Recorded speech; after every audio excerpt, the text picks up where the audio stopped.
ஜெயம் படத்துல ஆரம்பிச்ச நடிகர் ரவியோட கரியர் இப்ப வேற ஒரு உச்சத்தை தொட்டு இருக்குன்னே சொல்லலாம். அந்த அளவுக்கு இருக்கு அவருடைய கதை தேர்வு. படத்துக்கு படம் மாறுபட்ட நடிப்பு, கதைகள், ரோல்ஸ் அப்படின்னு எடுத்து எந்த மாதிரி சிரமம் இருந்தாலும் தன்னை அப்படியே மோல்டு பண்ணி நடிச்சிட்டு வராரு. அண்ட் அதே போல உலகநாயகனோட மிகப்பெரிய ஃபேன் அப்படின்னு பல மேடைகள்ல அவரே சொல்லியிருக்காரு. என்னதான் ஒரு தேர்ந்த கலை குடும்பத்திலிருந்து இவரு வந்திருந்தாலும் இவரோட கடின உழைப்பினாலதான் மக்கள் மனசுல இவருக்குன்னு ஒரு தனி இடம் அமைஞ்சிருக்கு.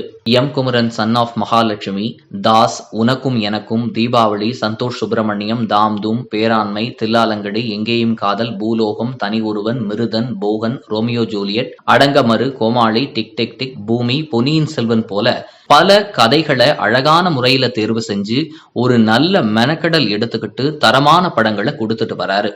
வெற்றி தோல்வி அப்படிங்கறது எல்லாத்தையும் தாண்டி சுமார் 20 ஆண்டுகளா அதே வேகத்தோட நகர்ந்துட்டு வராரு.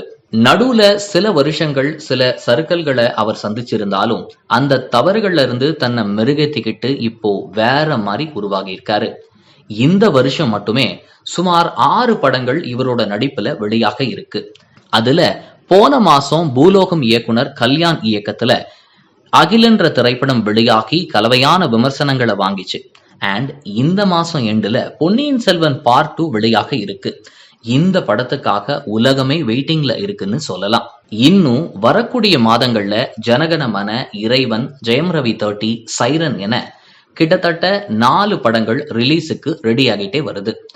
அடுத்த வருஷம் எல்லாருமே எதிர்பார்த்துட்டு இருக்கிற தனி ஒருவன் பார்ட் 2 வெளியாகும் அப்படின்னு எதிர்பார்க்கப்படுது.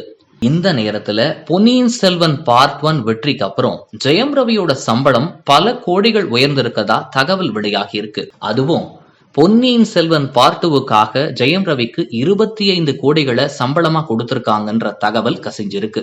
இனிமே ஜெயம் ரவியோட ட்ராக் வேற லெவல்ல இருக்க போகுதுன்னு எதிர்பார்க்கலாம்.